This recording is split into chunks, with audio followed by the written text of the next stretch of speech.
Então, a gente vai falar sobre proteínas séricas e metabolismo ósseo. As proteínas, né, como eu disse, a gente dosa a nível laboratorial. Proteínas tanto totais quanto albumina. E por que a gente dosa especificamente a albumina, né? A albumina é a proteína que representa em maior proporção essas proteínas totais. Então, a gente acaba dosando especificamente a albumina. A gente pode também dosar outras proteínas, mas quando a gente vai avaliar proteína, a gente acaba avaliando proteína total e albumina. Tá? E aí, só relembrando, né, as proteínas, elas são polímeros complexos de alfa-aminoácidos, que eles estão unidos entre si, né, com um tipo específico de ligação que a gente denomina até como ligação peptídica. E eu achei bacana um livro que trouxe assim, que o aminoácido para a proteína é a mesma coisa da letra para a palavra, né, que a gente precisa unir as letras para formar uma palavra. E da mesma forma seriam as proteínas, a gente precisa dos aminoácidos ali unidos para formar uma proteína.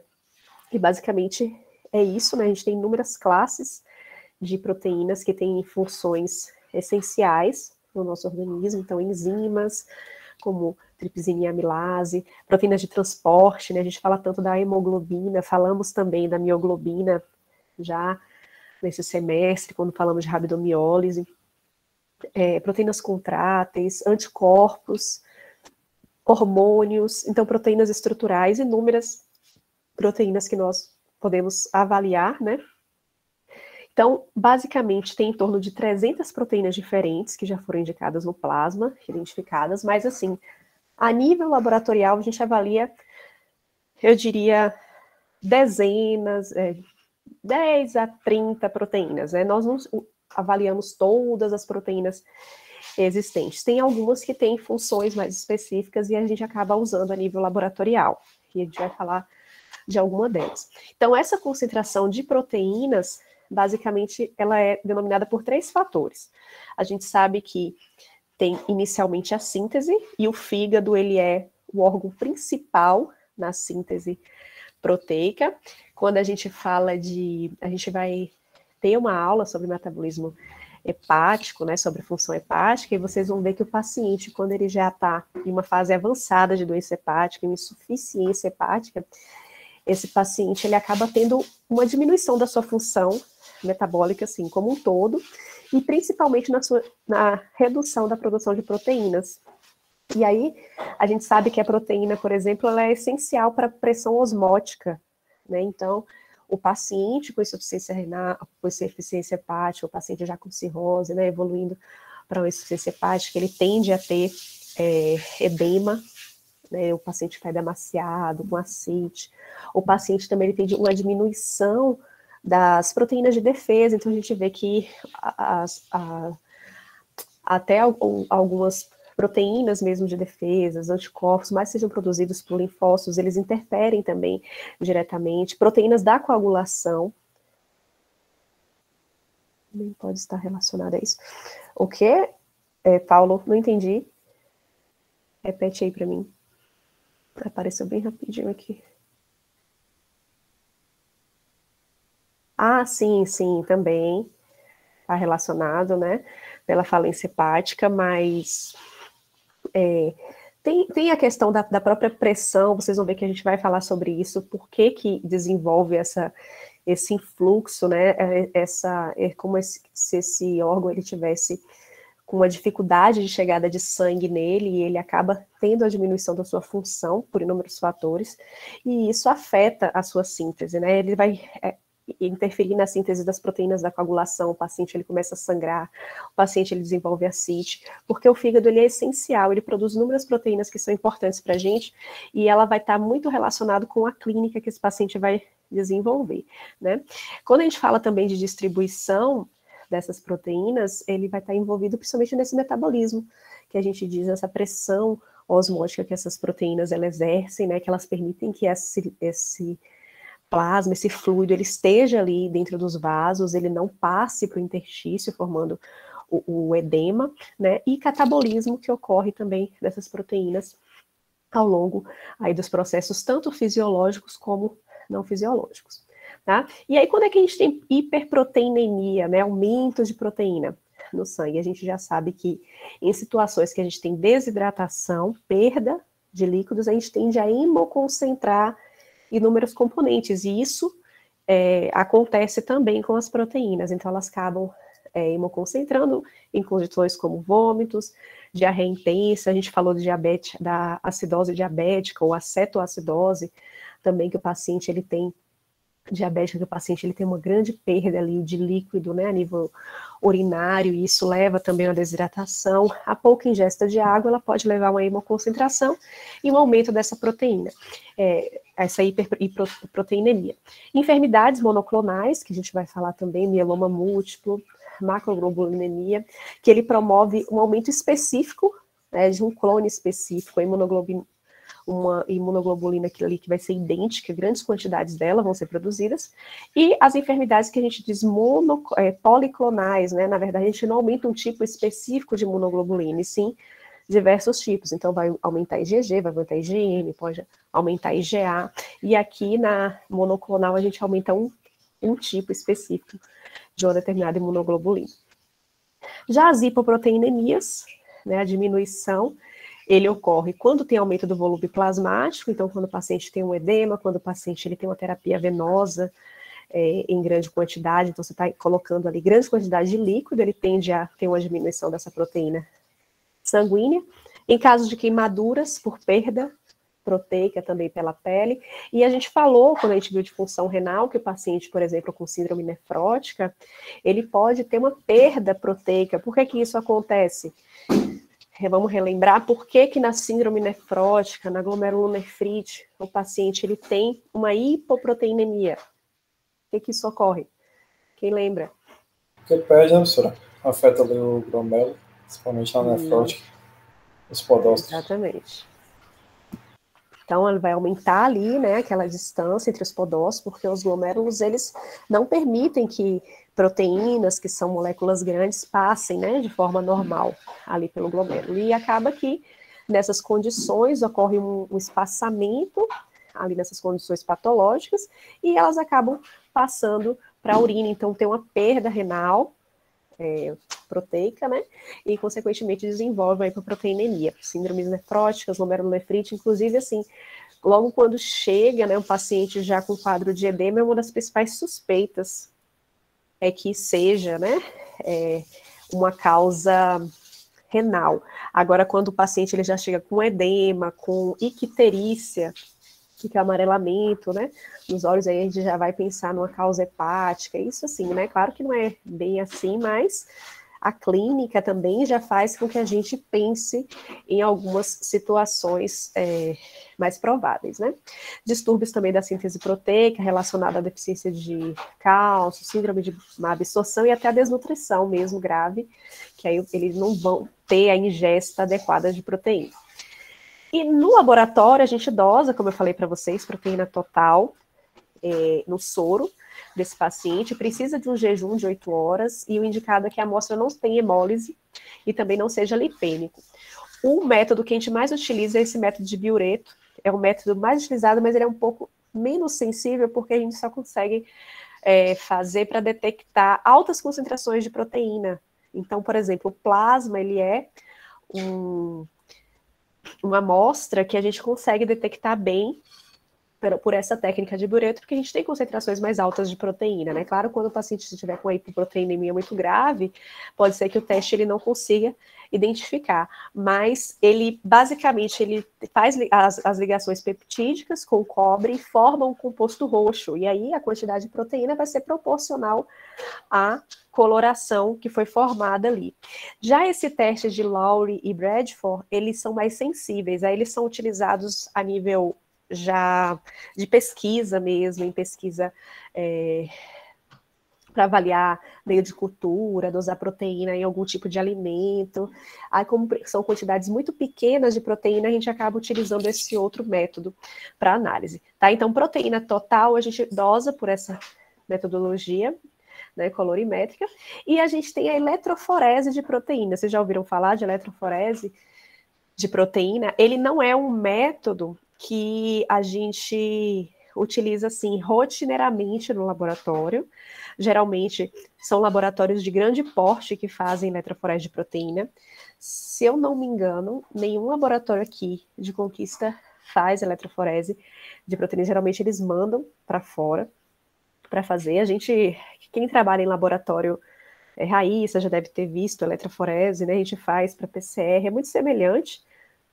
Não sei se tem mais alguém aqui que trabalha com essa parte, né? E aí a gente faz eletroforese de proteína, é muito parecido, né? Uma técnica que a gente vai fracionar as proteínas plasmáticas no soro, através dessas forças eletroforéticas. Então a gente utiliza um meio de corrida, que pode ser o gel de amido, acetato de celulose, agarose, geralmente é acetato de celulose, a gente aplica nesse meio de corrida, que vai ter um tampão ali diluindo um líquido, e a gente aplica o soro do paciente. Né? Essa proteína que tem carga negativa, ela tende a passar, né, migrar ali para o sentido positivo, né, do cátodo para o ânodo. Então a gente vai ter a passagem dessa proteína, que vai ali sendo carreada ao longo da amostra, e através disso a gente consegue saber as proporções, quantificar, tanto qualitativamente quanto quantificar também a quantidade de proteína que a gente tem ali separadinha.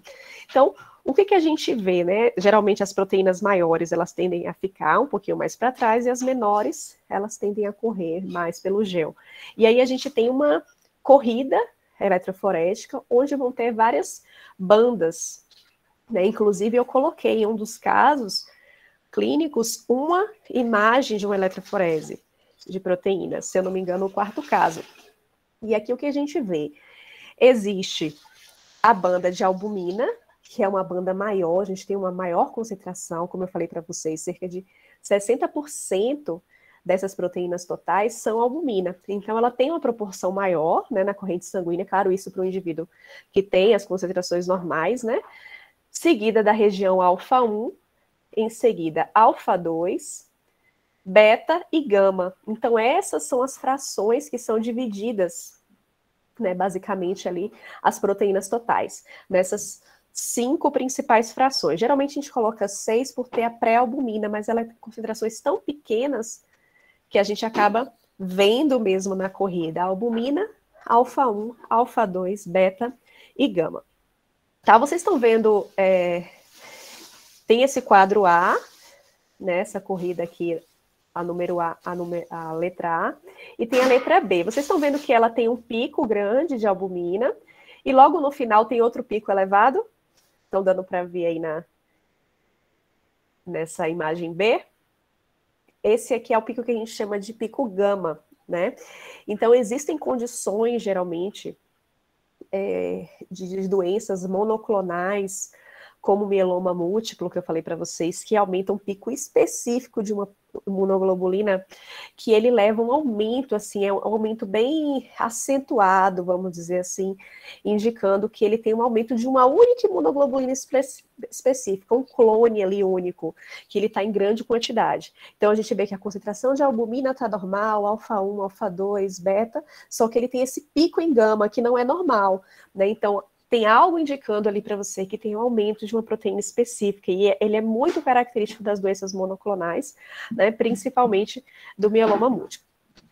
Então, dentre as proteínas, né, a primeira banda que tem uma concentração, veja que ela fica com uma cor bem forte, né, um azul bem forte ali na corrida eletroforética, é a albumina. Então, a albumina ela representa 40% a 60% dessas proteínas.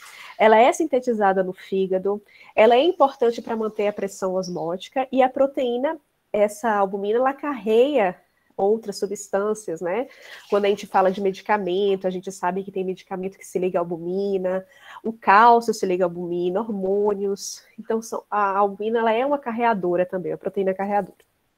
E as baixas concentrações de albumina, elas acabam levando a um quadro de edema, tá? Vocês já devem ter visto essa imagem aqui em algum momento, aí aqui mostrando um plasma, né, normal, com concentrações normais de proteína, e aqui mostrando na segunda, na letra B, já uma condição que tem uma diminuição proteica. Então, doenças hepáticas, doenças renais, né, que levam à perda proteica. vai ter uma diminuição de proteína, diminui essa pressão osmótica, e aí esse fluido começa a sair do vaso. Aí a gente vê aqui o azulzinho ao redor, né, o líquido aqui no interstício, mostrando que o paciente, ele forma o que a gente chama de transsudato, o fluido que extravasa, por causa dessa pressão hidrostática aumentada, extravasa para o interstício. Porém, a gente tem condições que a gente chama de formação de exsudato, que geralmente ocorre nas condições inflamatórias. Nas condições inflamatórias, o que a gente tem é um aumento de permeabilidade. Quando a gente olha para essa outra imagem aqui, que é essa última, a gente vê que tem um espaçamento entre as células. Tá vendo? O que a gente chama mesmo de permeabilidade vascular. O aumento dessa permeabilidade vascular, ele permite que essa proteína e esse líquido extravase. Né? E aí a gente tem, por causa da própria vasodilatação, que ocorre no processo também inflamatório, estase sanguínea que é causada, acaba tendo essa perda, né, devido à permeabilidade vascular, que aumenta esses espaços endoteliais e ocorre a saída tanto de proteína quanto de fluido também para o interstício. E aí, hiperalbuminemia é uma condição que a gente diria assim até mais rara, você ter aumento de albumina, né? Não é uma condição que a gente vê tanto, só que quando existe algum quadro realmente de desidratação. O que mais a gente vê e que o que é bastante reportado é a hipoalbuminemia mesmo, porque quando tem a hipoalbuminemia, o paciente ele tende a desenvolver um quadro de edema, né? Então a gente vê aqui um menininho com o rostinho todo inchado, né? A região ocular, o que a gente chama de edema periorbital, aqui os pés, né, desse outro paciente com o que a gente fala de sinal de cacifo, né, a gente aperta ali o pé e fica como se ele não volta ao normal, né? Na verdade, isso é um teste que a gente faz em semiologia para avaliar se o paciente tem edema. Então, se você apertar aqui, e mulher é ótimo, né? Principalmente quando está perto de menstruar, se você já quiser saber se você está com retenção, é só você apertar aqui sua canela um pouquinho e observar lá se vai voltar. Eu mesmo tô apertando aqui, mas não é época menstrual, não. Gravidez você já fica um pouquinho mais. E para o final isso já acontece, né? Acaba que fica bem maior essa retenção. E aí você aperta aqui um pouquinho, em torno de 1 minuto, solta e observa se demora para voltar. Você vê que esse paciente está bem edemaciado, que apertou e ficou, né? Vai demorar aí alguns segundos para voltar ao normal, né? Indicando esse edema na região de membros inferiores, e aqui um paciente, na outra imagem, com ascite, né, uma grande quantidade de fluido na cavidade do peritônio aí. Então, quando a gente tem a hipoalbuminemia, por causa da síntese prejudicada de albumina, em situações de infecções, de traumas, de neoplasias, de doenças inflamatórias, a gente tem um aumento do catabolismo proteico, né, uma quebra mesmo de proteínas, e vocês vão ver também que a albumina, ela é uma proteína, a gente tem as proteínas de fase aguda, proteínas que são produzidas quando a gente tem uma reação, uma inflamação, e as proteínas que são negativamente produzidas, a albumina é uma delas. Quando a gente tem um quadro infeccioso, a albumina ela não tende a aumentar, e sim a diminuir. Tá? Ela não tem um feedback positivo, vamos dizer assim, em condições inflamatórias ou de infecção. E aí a gente tem uma diminuição da albumina, ingesta proteica inadequada, perdas, e quando não, doenças já genéticas, né, onde não há produção de albumina.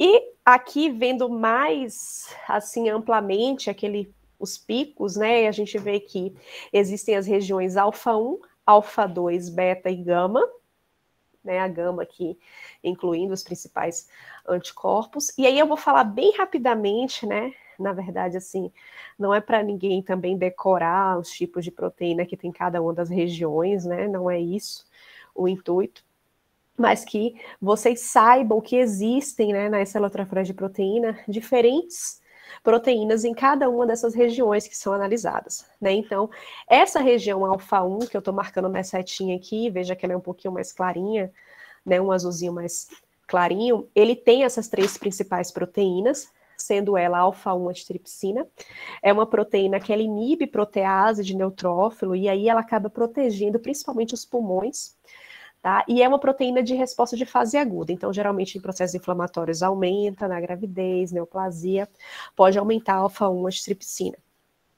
Essa alfa-1 glicoproteica ácida, ela tem a capacidade de inativar a progesterona em algumas drogas, também tem aumento como resposta de fase aguda e aumenta também doenças inflamatórias, incluindo doenças inflamatórias crônicas.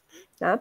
E já essa alfa-fetoproteína, ela é uma glicoproteína, não sei se vocês lembram, né, quem já viu bioquímica, a gente fala, por exemplo, de alfa-fetoproteína quando a gente fala de marcador tumoral. Né? Essa alfa-fetoproteína, ela é produzida no fígado fetal, né? Então, o feto, ele produz alfa-fetoproteína. Nós, assim, que não temos nenhuma patologia a nível de carcinoma, né, nenhum outro problema, nós não temos quantidades aumentadas de alfa-fetoproteína na nossa circulação. E aí, essa alfa-fetoproteína, ela é um marcador tumoral, porque ela aumenta em carcinoma hepatocelular, certo? E ela pode estar aumentada ali como um marcador de carcinoma e também como marcador de anormalidade em fetos e também com defeitos de tubo neural. Aí isso aí vai dosar mais a nível do feto mesmo, para avaliar se ele tem alguma anormalidade cromossômica. Então, assim, essas são algumas das proteínas que a gente avalia nessa região alfa-1. E aqui eu coloquei um perfil eletroforético, aí ele mostrando todas as bandas aqui e uma diminuição nessa banda alfa-1. Tá? Essa banda alfa-1 aqui, que inclui principalmente a alfa-fetoproteína, 90% é indicativo dessa alfa-fetoproteína, ela ocorre em alguns pacientes que têm, por exemplo, enfisema pulmonar. Como eu falei para vocês, essa alfa-antitripsina, ela protege os pulmões, ela inibe a ação de alguns neutrófilos, né, de enzimas que são produzidos por neutrófilo. E aí, quando ela está em baixas concentrações, ela acaba permitindo, vamos dizer assim, que danos ocorram, né, a nível pulmonar, e o paciente ele pode desenvolver alguns quadros de fibrose pulmonar e outros problemas mais graves também, mais crônicos, né? E aí, esse aqui seria um perfil eletroforético de pacientes com deficiência de alfa-1 antitripsina. Não é tão comum, mas pacientes assim tabagistas, pacientes com DPOC, ele pode ter um perfil semelhante a esse, tá? Esse perfil aqui alfa-2, essa banda, né, vamos dizer, da região alfa-2, ela já é uma banda que eu tenho algumas proteínas mais conhecidas, né, vamos dizer, a aptoglobina, quem viu hematologia deve lembrar da aptoglobina, que ela é uma transportadora de hemoglobina livre, ela, quando a gente tem um quadro de hemólise, que a hemoglobina está livre lá, a hemoglobina não pode ficar livre no sangue. Então, geralmente, a aptoglobina, ela se liga para que leve essa hemoglobina livre para o retículo, para que ela seja degradada, e ela aumenta em algumas condições de infecções agudas. Tá? E elas são proteínas também de fase aguda. A alfa-2 macroglobulina, que aumenta em síndrome nefrótica e diabetes mellitus, e a ceruloplasmina, que ela tem uma função específica de transporte de cobre plasmático, e ela também aumenta em infecções. Aí a gente tem um padrão interessante nessa curva aqui, nesse perfil eletroforético, que a gente tem uma redução de albumina, redução de gama também por causa da perda que ocorre na síndrome nefrótica, e aumento da alfa-2, porque essas aqui, mais especificamente da região alfa-2, ela tem uma característica de aumentar em infecções agudas, tá? Então a gente pode ter em processos inflamatórios, né? Então ele tende a aumentar essa região alfa-2, e aí a gente tem um perfil aqui eletroforético mostrando uma diminuição de albumina da região gama e aumento de alfa-2, que são denominadas, né, elas se comportam como proteínas de fase aguda e acabam aumentando na presença de infecção e em processos inflamatórios. Tá? Essa outra região, que é a região beta, nós temos outras proteínas como transferrina, que ela é importante para o transporte de ferro para a medula, hemopexina, que transporta o grupo M, beta-lipoproteína, que faz transporte de lipídios, a fração C3 ali do complemento, que atua na resposta tumoral, e beta-2 microglobulina, que é uma proteína usada para testar a função renal, até eu falei para vocês, tubular renal, que é um novo marcador, não é tão utilizado hoje em dia, né? Hoje a gente utiliza realmente a creatina e a ureia, né? A gente ainda utiliza a creatinina e ureia como os marcadores, mas hoje a gente já tem outros marcadores, estatina, beta-2 microglobulina, que acaba tirando alguns interferentes para avaliação de função renal. Então, a diminuição dessa fração ela é rara, mas geralmente ela é um valor prognóstico nos processos que têm doenças de evolução crônica. Então, assim, pacientes com lúpus, pacientes com doenças com características crônicas, podem ter aumentos dessa região, que a gente denomina como região beta. E a última região é a região que a gente chama de gama, que está incluído a proteína C em menor proporção, a proteína C reativa, que é uma proteína de fase aguda, tá? Que ela vai se ligar, né, a fosfocolina expressa na superfície de algumas células para ativar o sistema complemento. É um indicador assim, extremamente sensível de inflamação. Acho que todo mundo já deve ter ouvido falar de proteína C reativa, geralmente alguns pediatra gosta bastante de pedir, né, mas de uma forma geral pede um hemograma com a PCR, que é uma das mais estudadas proteínas de fase aguda, né, para avaliar se o paciente está em um quadro realmente de infecção, de inflamação. A gente não consegue diferenciar, mas geralmente acima de 100, de 200, a gente já tem um indicativo de uma infecção. Muitas das vezes quando a gente está com um quadro, por exemplo, respiratório, né? Então eu tô com a coriza, se eu tivesse tosse, garganta inflamada, algo do tipo, eu faço um hemograma e faço uma PCR, né? Geralmente valores altos de PCR, eles são até indicativos que você já tem um quadro ali bacteriano em curso. Geralmente infecções virais, eles tendem a ter uma PCR elevada, mas um pouco mais baixa, ali em torno de 30, 20. Já infecções bacterianas, eles tendem a ter valores mais elevados de PCR, certo? E nessa região gama também inclui as imunoglobulinas, tá? Tanto a G quanto a M, a A, D e E.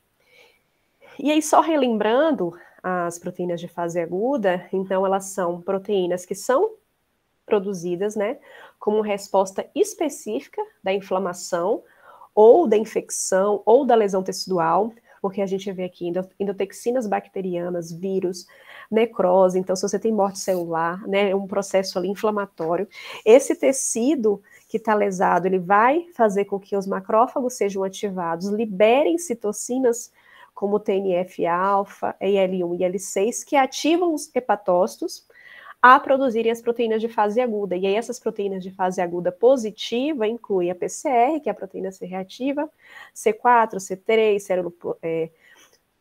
ceruloplasmina, alfa-1 glicoproteína ácida e outras, né, que a gente já viu. E tem as proteínas de fase aguda negativa, que inclui principalmente a albumina. Então, a albumina é uma proteína que ela geralmente tende a diminuir nesses processos inflamatórios, né, infecciosos.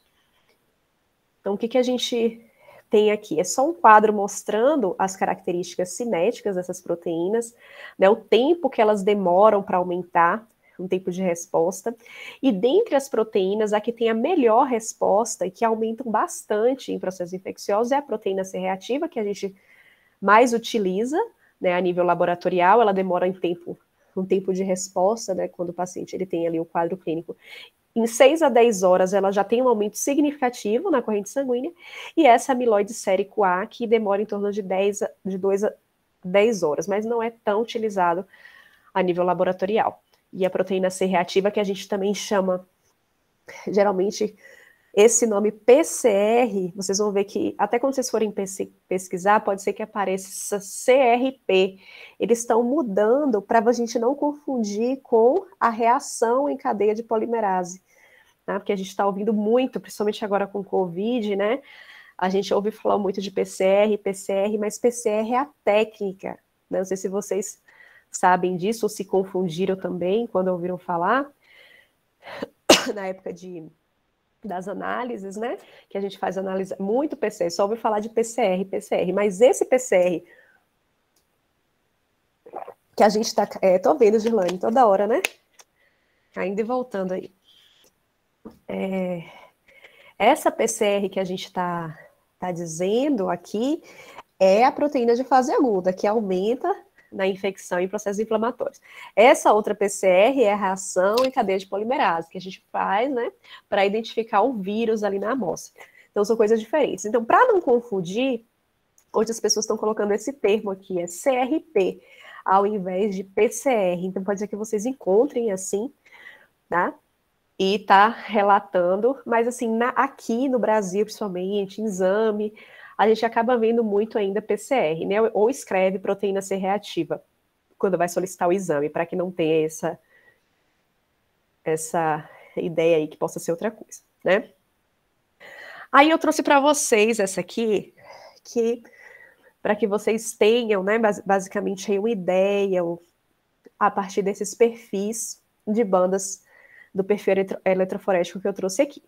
Esse em preto atrás é o perfil normal, né, um padrão normal de um paciente, ele tem esse perfil em preto. Esse em vermelho é o perfil que eu quero que vocês avaliem. Vejam que a gente tem aqui uma redução dessa primeira banda, lembra qual é? Essa primeira banda que é um pico bastante elevado. Eu tenho uma redução de quê aqui? Qual é essa primeira banda que tem maior concentração? Lembrem aí. Ninguém sabe. Será que eu tô falando sozinha? Tá todo mundo aí? Daqui a pouco eu tô dando aula, que teve um dia que eu fiquei dando aula e eu tinha bem caído na internet, eu tô aqui, ó, dando aula. Aí os meninos, ô, Pro, a gente não tava assistindo não, caiu. E eu tô lá, né, acabando de dar aula. E aí, qual é esse primeiro pico grande aqui? Do perfil eletroforético? Tô tentando lembrar. Qual é a proteína que tem maior concentração das proteínas totais? Albumina? Albumina. Isso, albumina é a primeira. Então, você tem aqui albumina, que é a primeira, a gente vê que ela está mais baixa, então eu estou tendo uma redução de albumina. Aí eu tenho depois a alfa-1, alfa-2, beta e gama, que são as globulinas. Depois são as globulinas, né? Mas a gama são as imunoglobulinas. Aí o que eu tenho aqui? Eu tenho um perfil de redução de albumina com aumento de alfa-2, que são proteínas, que eu comentei com vocês, que elas estão muito relacionadas a proteínas de fase aguda. Então, assim, processos inflamatórios agudos, infecções, eu posso ter esse perfil eletroforético, que é uma redução de albumina, porque ele é negativamente, vamos dizer assim, ativado, né? A albumina ela acaba tendo uma redução, e a gente tem um aumento dessa banda aí, alfa-2, que tem várias proteínas que são chamadas de proteínas de fase aguda positivas, que aumentam esses processos inflamatórios agudos, tá?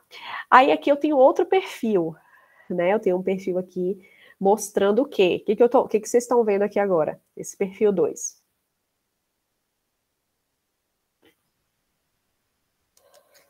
Só o vermelho, no caso, né? O que ele está mostrando aí?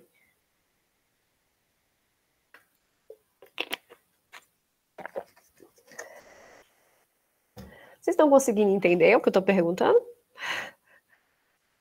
Eu só tô pensando aqui. Tá pensando? Tô tentando entender o que Ele tá... Diminuiu? Ah, tá, peraí. Aqui, ó. Basicamente, nesse gráfico, eu tenho uma redução do primeiro pico, que é da albumina. Então, eu tenho redução de albumina. Em que condições eu tenho redução de albumina, assim, isolada? Né? Redução de albumina sem diminuir outros fatores ou aumentar outras globulinas. Geralmente, quando eu tenho perda proteica, né, desnutrição, uma gastroenteropatia específica, que tem uma perda específica de uma proteína. Então, geralmente, para perder a albumina sozinha, é um quadro mais... ou a nível gastrointestinal mesmo, ou um quadro de desnutrição, que acaba havendo uma redução ali de albumina mais específica. Não é tão comum esse tipo, né? Mas a gente vai ver que diminui especificamente ali a banda de albumina. Aí a gente tem esse outro perfil aqui, né? Que tem, de novo, diminuição de albumina, mas aí aumento de vários outros picos. A gente tem aumento de alfa-1, alfa-2 e gama, que é o último. Né? Então, eu tenho redução de albumina, aumenta do pico alfa-1, aumento do alfa-2 e de gama.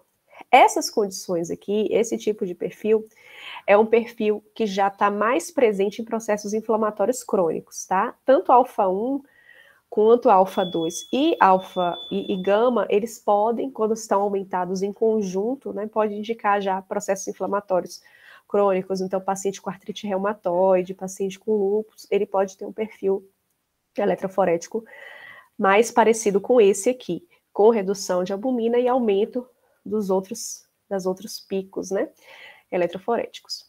E esse último aqui, eu já tinha mostrado, né, o que seria esse aqui, que é um aumento específico da região gama, que eu comentei com vocês lá no início.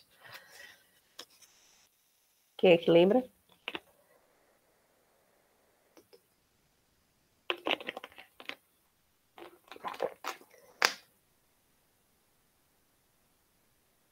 Isso. Mieloma, eu acho. Isso, exatamente. Extrações de uma proteína específica, exatamente. De uma imunoglobulina ali, um aumento de uma imunoglobulina específica, né? Ela é idêntica, um clone único, que ele aumenta em grande quantidade. Então, a gente tem um aumento acentuado na zona gama. A gente tem o que a gente... Tem a macroglobulinemia também, que pode aumentar, mas geralmente... o que a gente chama, o que é mais comum é o mieloma múltiplo mesmo, que a gente tem esse único clone de imunoglobulina. Aí aumenta esse pico aí na zona gama. Aí veja que é um pico bem acentuado, ao contrário desse aqui, que ele aumenta como se fosse assim uma barriguinha. Aí esse aqui já é outro perfil de eletroforético, né? A gente vê que a gente não tem um aumento, a gente chama de aumento espaçado, porque não é o único clone que aumenta de uma forma geral as imunoglobulinas. Então, você tem aumento de imunoglobulina G, imunoglobulina M, ou D, né, dependendo da situação, e aí é um tipo de gamopatia que a gente chama de policlonal. Você tem um aumento de um grupo de fluxo de clones de imunoglobulinas, e aí geralmente ocorrem algumas doenças, também como lúpus, tuberculose, doença de Crohn, lepra, pode ter esse perfil também eletroforético, tá? Não é tão fácil, né, na verdade não é fácil, identificar e interpretar perfis dessa forma, né, eletroforético. Ele não é um exame sozinho que dá um diagnóstico, tá? Ele auxilia no diagnóstico através dessas diferentes proteínas, mas com certeza, se você suspeita de uma determinada doença, você vai pedir outros exames para confirmar aquele seu possível diagnóstico. Geralmente ele é muito utilizado para análise, assim, por exemplo, de principalmente mieloma múltiplo, porque ele dá essa característica bem específica, né, desse aumento dessa zona gama aí, desse pico por causa dessa imunoglobulina aí, que é esse clone idêntico. Então, a gente tem um perfil bem típico, vamos dizer assim. Então, vamos falar agora rapidinho também sobre o metabolismo ósseo, né, que vejam assim, essa parte de proteínas, né, se vocês forem pegar para ver no livro, ele traz exatamente dessa forma que eu trouxe aqui, só que assim, ele vai ficar descrevendo para você o que é a ceruloplasmina, o que é a alfa-antitripsina, a função de cada uma delas nessas zonas. Eu quis trazer para vocês, para que vocês tenham ideia, né, mais geral, em que condições que aumentam. Então, o perfil inflamatório aumenta mais a alfa-2, diminui a albumina, porque você já tem uma ideia, né, de como seria mais uma aplicação mesmo dessas proteínas a nível laboratorial. Mas não é um tipo de exame que a gente faz rotineiramente, certo? Então, assim, vocês vão ver que a nível laboratorial, quando vocês estiverem em estágio, a gente não faz eletroforese de proteína assim direto. Geralmente é quando suspeita realmente de uma situação específica, acaba pedindo eletroforese e ela é feita mais em laboratórios de grande porte. A gente tem na pesquisa, né, aqui também em pesquisa a gente utiliza bastante eletroforese, mas a nível de laboratório de análises clínicas não é tão frequente a solicitação de eletroforese de proteína. Geralmente o que vocês mais vão ver é a solicitação de proteína total e albumina. Isso aí vocês vão ver bastante. Então o médico solicita lá proteína total e albumina, a gente dosa pelos métodos automatizados, claro, mas utilizando os princípios que a gente utiliza em aula, utilizando esses reagentes que vão fazer com que ocorra, né, essa colorimetria, essa modificação da cor, da amostra, e baseada na concentração, na diferença da coloração, vai ser proporcional à concentração desse analito no nosso soro. E aí a gente libera esse resultado para o médico para a dosagem, né, da proteína total e da albumina, são as mais avaliadas, né? Vamos dizer assim.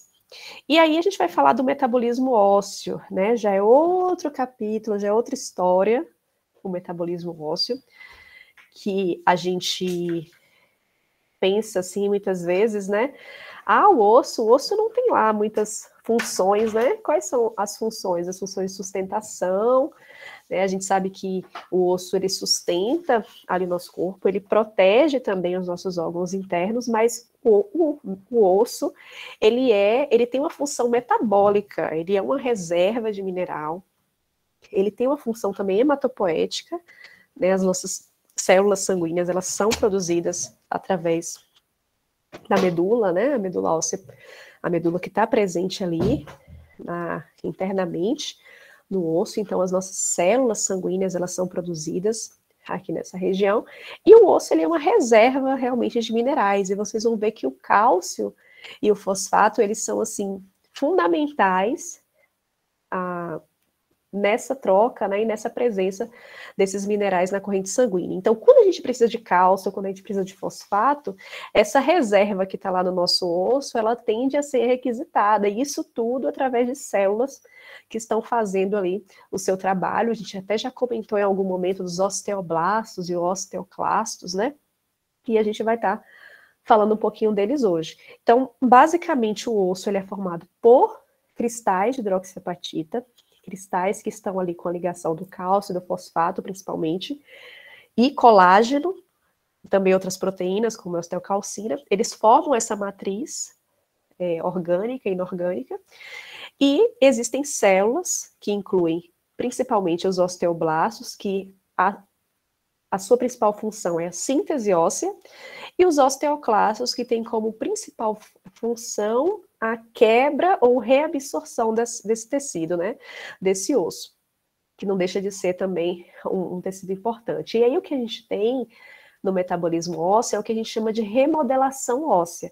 Então, assim, 10 a 30% do nosso esqueleto, ele é remodelado a cada ano.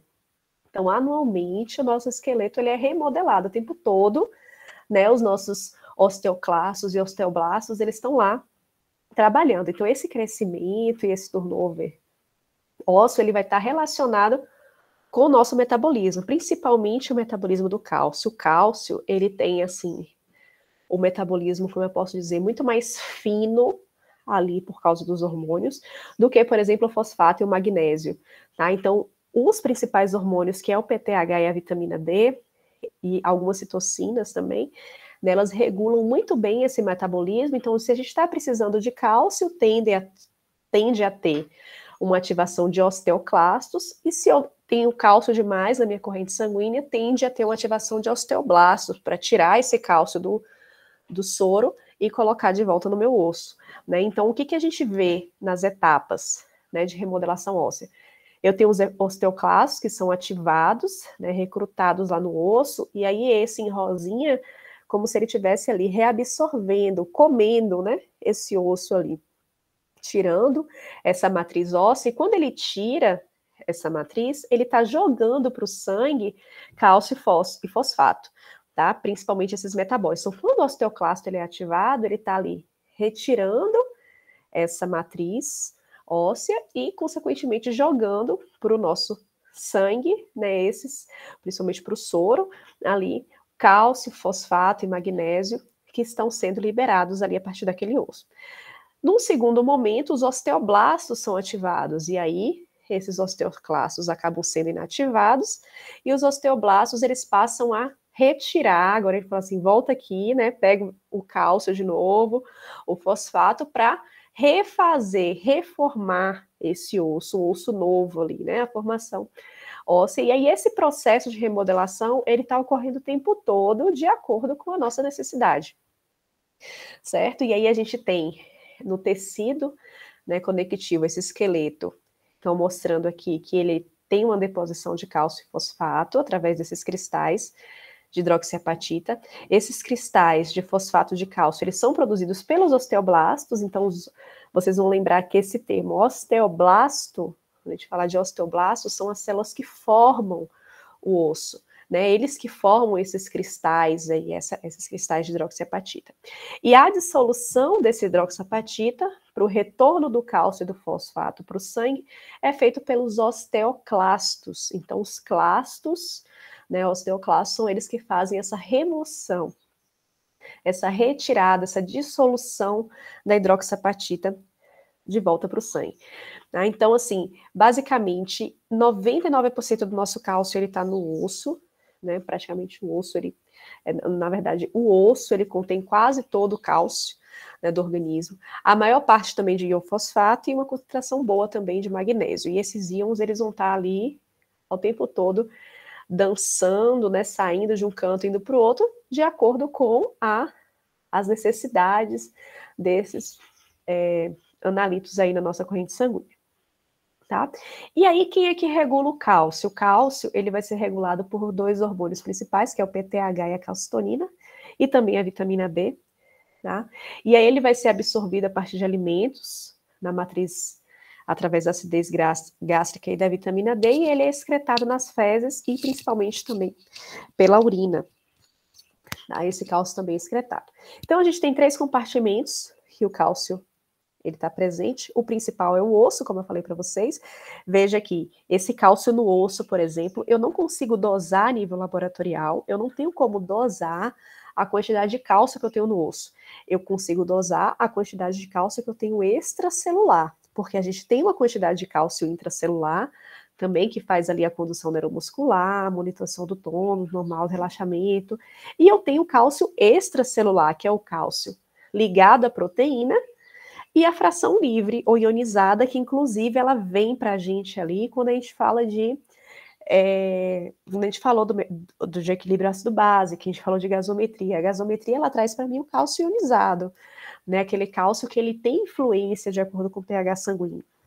Então a gente tem 2 tipos de cálcio, basicamente, que a gente analisa a nível laboratorial.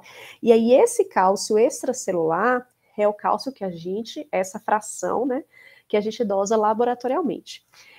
Esse cálcio, a gente tem basicamente 3 tipos, né, que é o cálcio ligado à proteína. Então, esse aqui é uma imagenzinha que mostra aqui uma proteína, né, com carga negativa e com vários cálcios ligados aqui a ela. A gente tem o cálcio livre, difusível, que é a partícula que é fisiologicamente ativa e que, assim, ela é mantida em níveis constantes pelos hormônios, inclusive o PTH.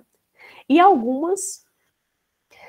uma pequena parte, realmente, que ele está complexado com outras substâncias. Por exemplo, o cálcio, ele complexa com fósforo, ele complexa com o ácido o bicarbonato, ele consegue se complexar também com outros ânions em menor proporção, certo? E aí a gente tem essas 3 formas ali que a gente utiliza para dosar a nível laboratorial. E aí vocês vão ver que até nos casos clínicos eu trago para vocês o cálcio total e eu trago para vocês o cálcio iônico, tá? O que é esse cálcio total aqui? Que ele varia entre 8,6 a 10 miligramas por decilitro.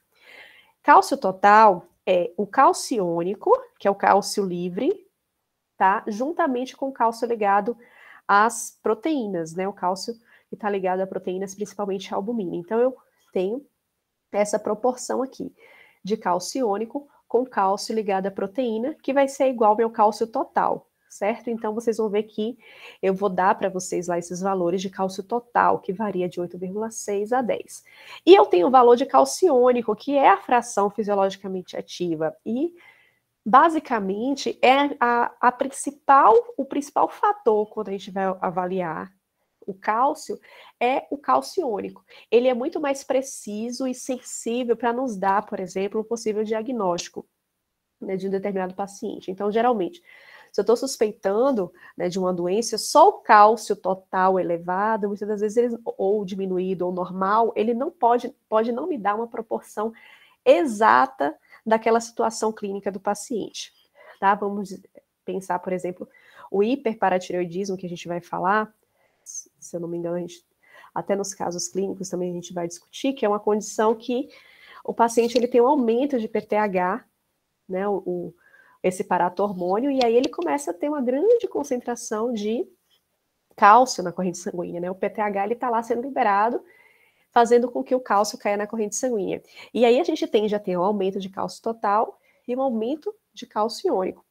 Mas podem haver situações em que o cálcio total está normal e o cálcio iônico está elevado, tá? Isso pode acontecer. Ele é vamos dizer assim, uma medida, o cálcio iônico ele é uma medida mais precisa para a gente conseguir avaliar, porque ele é a forma que a gente chama de fisiologicamente ativa, e que essa fração, principalmente, é a fração que o organismo ele vai tentar manter ali dentro dos valores normais. E aí, quando a gente fala de cálcio, a gente sabe que, assim como alguns outros eletrólitos, ele também é influenciado pelo pH. O pH sanguíneo influencia também na homeostase do cálcio. Isso eu falei para vocês, a gente viu em algumas situações de casos clínicos que aparecia lá uma hipocalcemia ou uma hipercalcemia, dependendo do pH que esse paciente tinha, né? Então, aqui, se eu tenho uma acidose, eu tendo, né, com a diminuição do pH, a ter uma dissociação desse cálcio ligado. Então, esse aqui é o cálcio ligado a proteínas. Quando eu tenho alcidose, eu tendo a ter uma dissociação do cálcio da albumina. E o que eu tenho aqui? Um aumento do cálcio iônico. Mas esse cálcio total, vocês acham que vai acontecer o que com ele? Digam aí. Esse aqui é o cálcio ligado. O cálcio total, eu doso tanto o cálcio ligado quanto o cálcio iônico, né? Então, eu tendo a ter aqui um aumento desse cálcio iônico. Ele passa a se separar e eu tenho a ter uma hipercalcemia, tá? Já na alcalose, acontece o contrário. Tende a ter uma ligação, aumento da associação entre cálcio e albumina. Ele passa a se ligar mais e o cálcio total aumenta, tá? Então, a gente tem ali um aumento do cálcio total, porque eu vou ter mais cálcio ligado à albumina. E aí, o paciente ele já tem uma hipocalcemia, quando tem alcalose. Então, essas condições acontecem, tá? O pH sanguíneo, ele afeta a homeostase do cálcio, de alguma forma. E aí, esses hormônios, quando o PTH, ele vê que diminuiu o cálcio na corrente sanguínea, que é o cálcio livre, ele já vai aumentar para tentar repor esse cálcio aí na corrente sanguínea, né? Para manter sempre os níveis constantes de cálcio. E aí, falando, né, sobre, eu tô aqui falando de PTH, com certeza vocês já devem ter visto isso em algum momento, viram isso, eu acho que em fisiologia, né, viram o metabolismo do cálcio em fisiologia, metabolismo ósseo, ou não, é tanta coisa, né?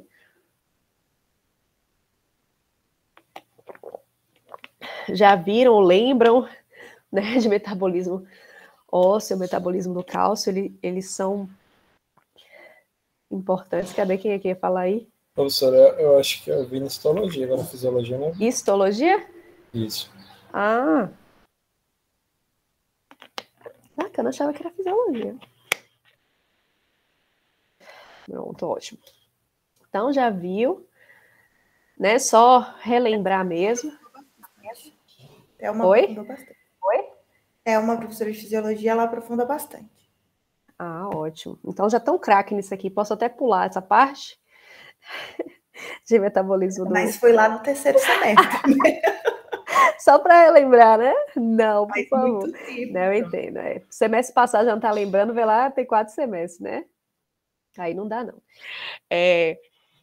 Então, só relembrando, como eu falei, a homeostase do ferro, esses órgãos que são principalmente o osso, o intestino e o rim, eles agem juntos tentando manter o cálcio em concentrações normais no nosso sangue. Quando é detectado que houve uma baixa de cálcio no sangue, a paratireoide é ativada, essas glândulas, né, elas percebem essa diminuição de cálcio e ela passa a liberar o que a gente chama de hormônio da paratireoide, que é o PTH. Esse hormônio da paratireoide, ele vai agir no osso, estimulando quais são as células que vão fazer com que tenha a saída do cálcio do osso para a corrente sanguínea. Qual é o nome da célula que eu falei para vocês? Que fazem isso, os osteoclastos. Exatamente. Então, o PTH, ele age no osso, estimulando essa saída de cálcio através da ativação desses osteoclastos, e ele também age a nível renal, fazendo com que a vitamina D seja ativada, porque o rim, ele tem a capacidade de ativar a vitamina D, e a vitamina D, ela age no intestino, aumentando a absorção de cálcio. E aí a gente tem uma absorção maior de cálcio a nível intestinal, e o rim também fala assim, porque vocês viram que eu comentei com vocês, que as principais fontes de eliminação do cálcio é fezes e urina. A gente elimina a nível renal também. Se eu estou vendo que eu preciso de cálcio, o rim vai parar de eliminar também a nível renal, ele vai começar a reabsorver esse cálcio.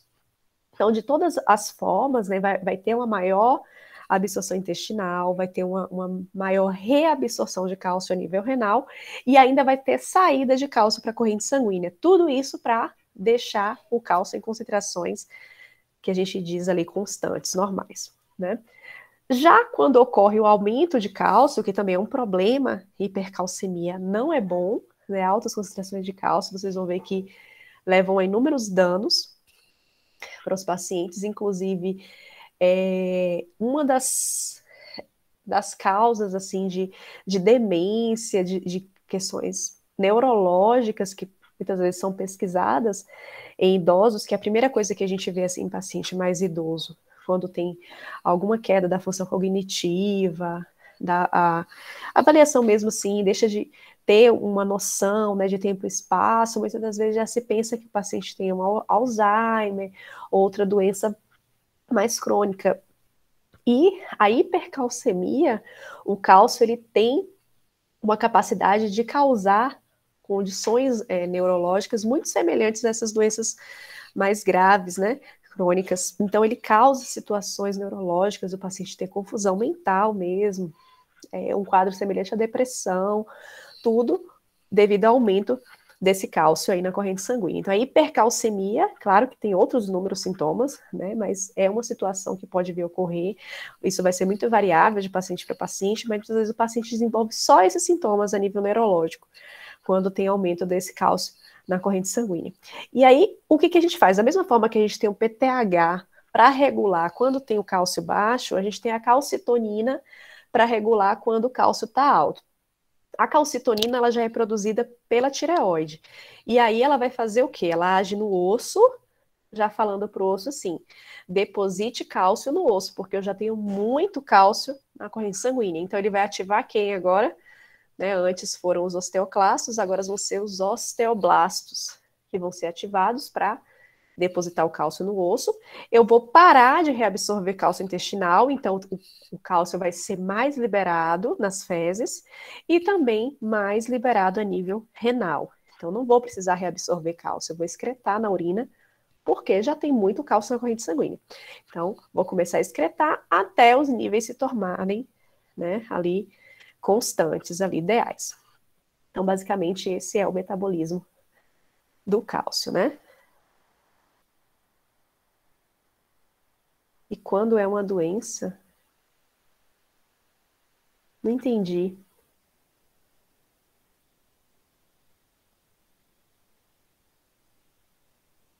O prof, quando eu andei solta imune igual lúpus.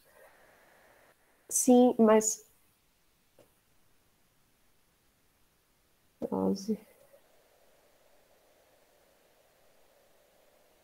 Sim, quando tem aumento de cálcio, porque começa a ter uma ativação de osteoclasto, é isso que você está falando? Tem algumas condições que tem hipercalcemia. Inclusive, vocês vão trazer isso para mim na semana que vem. Tem várias situações que pode levar a hipercalcemia.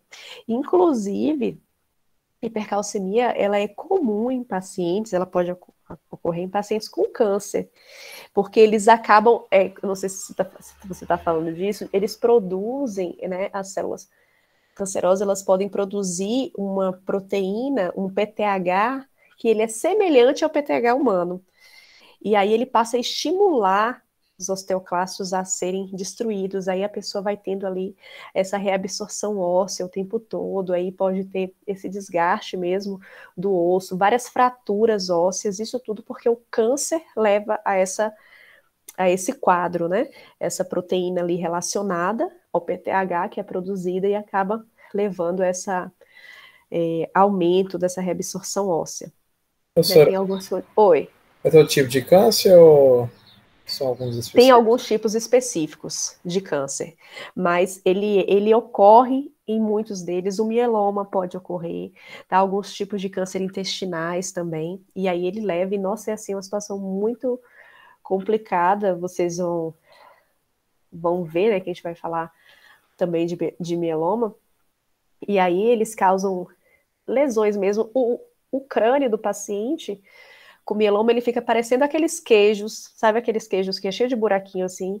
O povo fala queijo suíço, que é as fraturas osteolíticas, né? O crânio ele fica cheio de buraquinhos assim por causa dessas fraturas causadas ali por essa consumo, essa reabsorção óssea, ali os ossos ficam fracos, eles vão ter fraturas importantes, assim, não é todo tipo de câncer, tem alguns cânceres específicos que levam a essa formação aí desse PTH, e aí ele vem até assim, PTHR, com R no final, né, como se fosse uma molécula semelhante ao PTH humano. Tá? Aí aqui é só mostrando de novo que aqui essa imagem ela mostra que na redução de cálcio, a paratireoide ela libera PTH, que vai agir no osso, levando ao aumento da liberação de cálcio no sangue. Ao mesmo tempo, o PTH ele ativa o rim a diminuir a excreção de cálcio e a ativar a vitamina D, né, que vai levar aqui, que vai agir, a vitamina D age lá no intestino e aumenta a absorção intestinal de cálcio. Então, Professora, eu não entendi ainda a participação da vitamina D com o rim. É o que é sintetizada ou como que é? Não, vou falar agora. O rim, na verdade, ele ativa a vitamina D. Então, o que o rim faz? Né? A gente fala até que a vitamina D, ela nem parece que é só uma vitamina, né? A vitamina D, ela parece um hormônio, vamos dizer assim, que ela tem essa função, né? Funções importantes a níveis metabólicos. E aí a gente tem duas fontes principais, né? De vitamina D, que é a luz solar. Então, a gente, através da radiação solar, ele age em algumas moléculas, né, da nossa pele, que tem colesterol, então ela age no 7-deidrocolesterol, transformando em colecalciferol. Ele vai lá para o fígado, é transformado em 25 de hidroxivitamina D, e essa molécula ainda não é ativa. Ela só vai ser ativada no rim. Então, o rim, ele transforma a vitamina D no que a gente diz na forma ativa dela, que a forma ativa da vitamina D é essa aqui que a gente chama de calcitriol, que é 1,25 de hidroxivitamina D. Essa forma ativa que vai fazer com que tenha todas as funções relacionadas à vitamina D, inclusive no metabolismo do cálcio. E aí, como eu falei, a gente tem através do sol, que é formada, né, a vitamina D que age ali na nossa pele, e a nível nutricional, quando a gente ingere cápsulas ali, ou através da alimentação, ou suplementos de vitamina D, ele já vem na forma de 25 de hidrovitamina D, e ela vai ser ativada no fígado, produzindo a forma ativa. Por isso, de que quando eu falei de insuficiência renal crônica, eu mostrei para vocês que pacientes com insuficiência renal crônica, ele pode desenvolver um quadro de osteodistrofia, né? O paciente com um problema renal crônico já, ele deixa de fazer isso, de transformar a vitamina D na forma ativa. E aí ele deixa de absorver o cálcio, ele acaba tendo uma maior ativação também desses osteoclastos, e isso leva a essa perda óssea. O paciente ele desenvolve um quadro muito semelhante à osteoporose, né? Ele desenvolve uma osteoporose decorrente dessa falta de ativação de vitamina D. Tá? O rim ele é importante nesse processo de ativação. Não sei se deu para entender agora. Conseguiu entender, Wellington? Siga. Então, basicamente no fígado a vitamina D ela é hidroxilada e no rim ela é ativada. Então, por isso que ela precisa para passar pelo rim, né? O rim ele vai transformar a vitamina D na forma ativa. E aí a ação da vitamina D é aumentar a absorção de cálcio e de fósforo, e no osso ela tem efeitos também sobre os osteoclastos e mais indiretamente sobre os osteoblastos. Tá? Aqui eu coloquei algumas situações que levam à hipercalcemia, né, de forma bem geral. A gente vai falar bem mais sobre isso na aula que vem. E aí, aumento de cálcio, né? Aqui eu tô falando do cálcio total, tá vendo? Então, hiperparatireoidismo, que leva a uma secreção excessiva de PTH. Então, você começa a liberar muito PTH. O PTH faz o quê que eu falei para vocês? O PTH é o hormônio que vai fazer com que o cálcio chegue na corrente sanguínea. Então, você vai ter uma grande quantidade de PTH sendo liberado, e aí vai ter muito cálcio na corrente sanguínea, e isso vai levar a um quadro de hipercalcemia. Tumores malignos, que eu coloquei aqui, ó, liberação da proteína PTH relacionada, um tumor que causa erosão óssea, né, ou liberação de citocinas que promovem reabsorção. Imobilização também, em alguns pacientes, pode levar esse aumento do cálcio ali na corrente sanguínea, uso de diuréticos, uma intoxicação por vitamina D, né, não é algo tão comum, mas são situações que podem também levar. E aí eu até grifei aqui que alguns dos sinais e sintomas, confusão, comprometimento de memória, turvação da fala, letargia, comportamento psicótico ou coma, condições que são relacionadas a sinais e sintomas da hipercalcemia, né, mas ele pode ali, ó, reduzir a estabilidade neuromuscular, levar a fraqueza muscular, incoordenação, anorexia, ele altera o fluxo intestinal, o paciente pode desenvolver constipação, dor abdominal, altera também o eletrocardiograma do paciente, então são várias as situações que podem levar os sinais e sintomas, né, do paciente com hipercalcemia. E a hipocalcemia, ela pode estar relacionada, por exemplo, com a hipoalbuminemia, e aí eu pergunto, por que que isso pode ocorrer? Por que que o paciente com hipoalbuminemia, ele pode ter uma hipocalcemia? Baseado no que eu falei para vocês aí, de cálcio total e calciônico. Que não vai se ligar, né? A albumina, vai ter albumina para se ligar. Exato. Eu não falei que a albumina é uma molécula carreadora, e ela, ligada a ela, né, tem várias substâncias ali, incluindo cálcio, então acaba que quando tem perda de albumina, pode também ter perda de cálcio, e isso desenvolver um quadro de hipoalbuminemia. Na osteoporose pode ter hipocalcemia, o hipoparatireoidismo, que já vai ser a diminuição do PTH, então assim, são várias as condições, o consumo inadequado de vitamina D, situações, né, que podem levar aí à hipocalcemia, no caso. E o fosfato?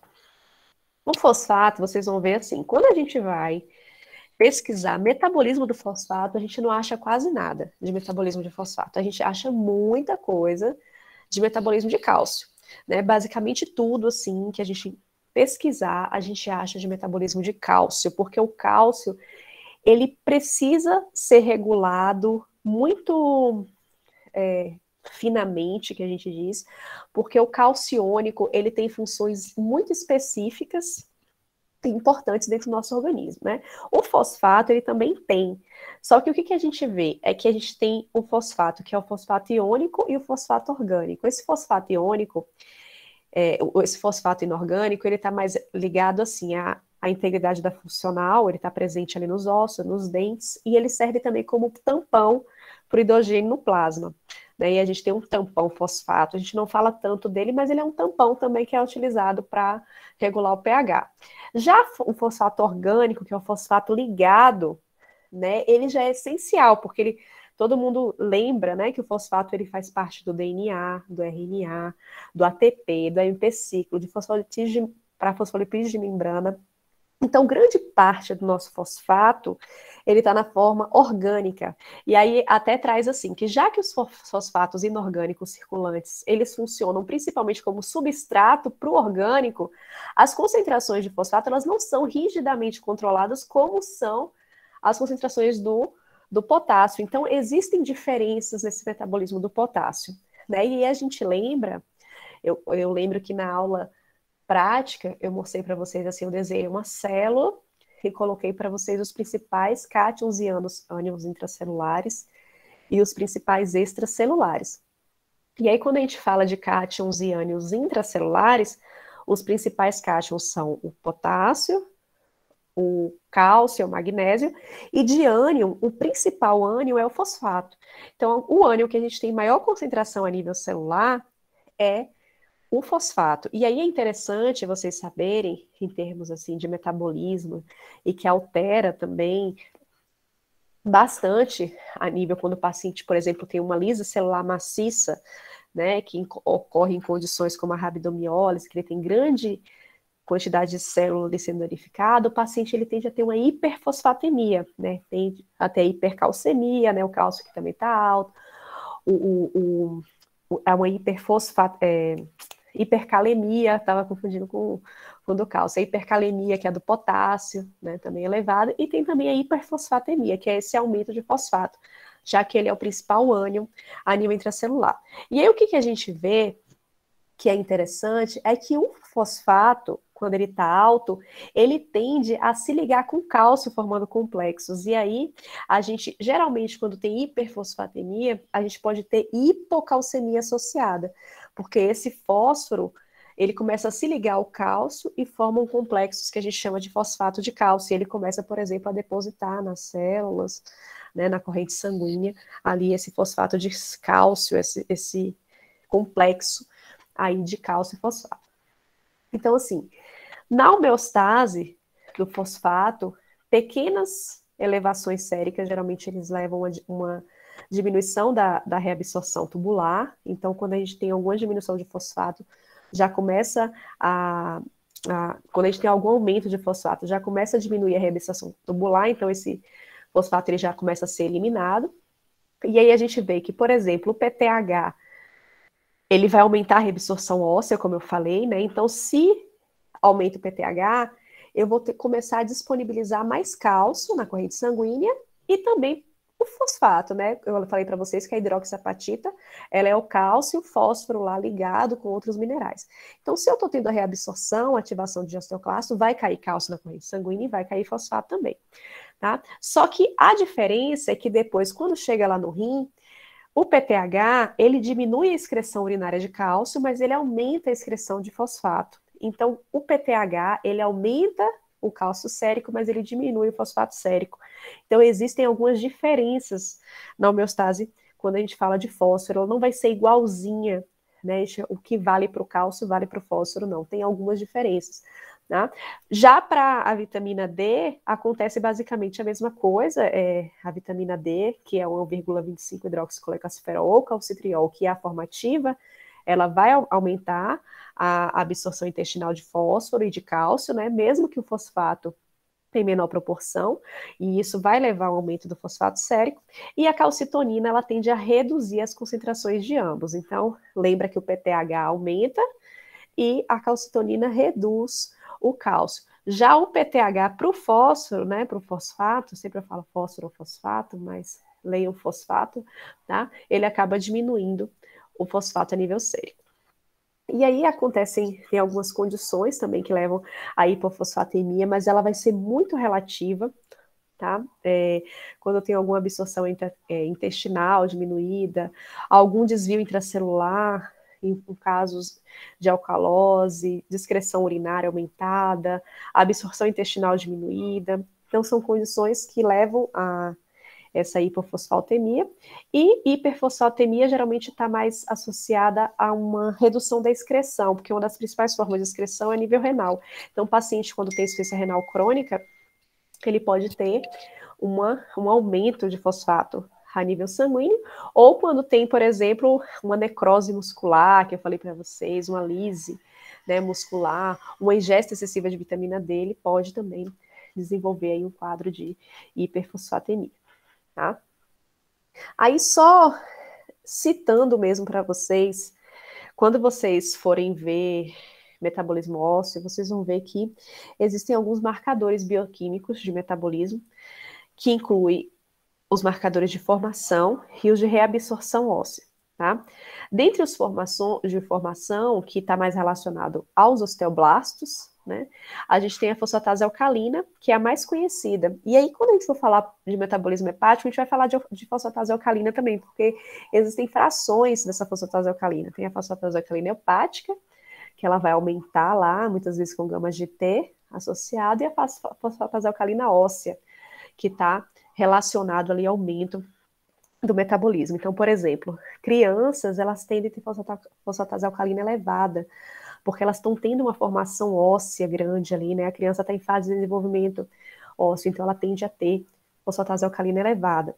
Gestante tende a ter também. Então, como a gestante ela vai estar ali formando o feto, né, que tem a metabolismo ósseo todo ali precisando ser formado, tende a ter um aumento de fosfatase alcalina. Então, condições patológicas que levam à reabsorção, uma maior formação óssea, vão levar ao aumento desses marcadores, e condições que levam mais uma ativação de osteoclasto, vai levar ao aumento de marcadores como hidroxiprolina, esses telopeptídeo N, telopeptídeo C, e outros assim. Eu estou só citando mesmo para vocês, não é algo que é utilizado com tanta frequência na clínica, né? Geralmente é para pesquisa de doenças assim bem mais específicas a níveis ósseos, mas vocês vão ver que é muito mais comum solicitar a fosfatase alcalina mesmo, que é essa que eu falei para vocês, que tem várias frações, né? Então, é encontrada a fosfatase alcalina óssea, no fígado, no intestino, na placenta, e a isoforma relacionada ao osteoblasto é a isoforma óssea, né, que a gente vai dosar aqui em algumas condições.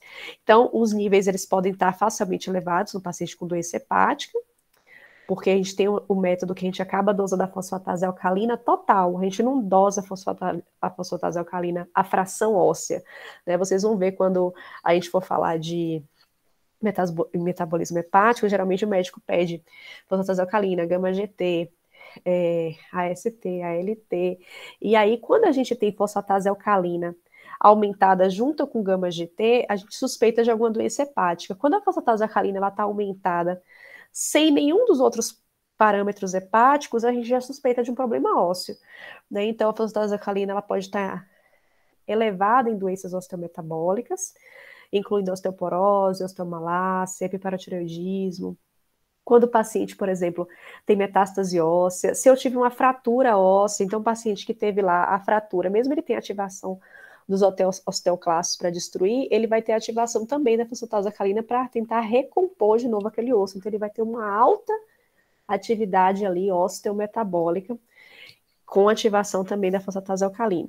Então metástases ósseas e outras doenças como osteomalácia, o hiperparatireoidismo também, que a gente vai comentar, pode levar ao aumento dessa fosfatase alcalina, tá? Que é um marcador bioquímico ósseo, né? Então, assim, hoje a gente comentou de vários marcadores, né? Vamos dizer assim, que são marcadores ósseos. Então, cálcio total, cálcio iônico, são marcadores que a gente utiliza para avaliar metabolismo ósseo. PTH a gente dosa também. Calcitoína pode ser dosado, mas geralmente é mais PTH para descobrir quando se suspeita de algumas doenças ósseas específicas. Fosfatase alcalina também. O fosfato pode ser dosado. Então, são todos marcadores que a gente pode avaliar aí para tentar definir, né, o que esse paciente tem.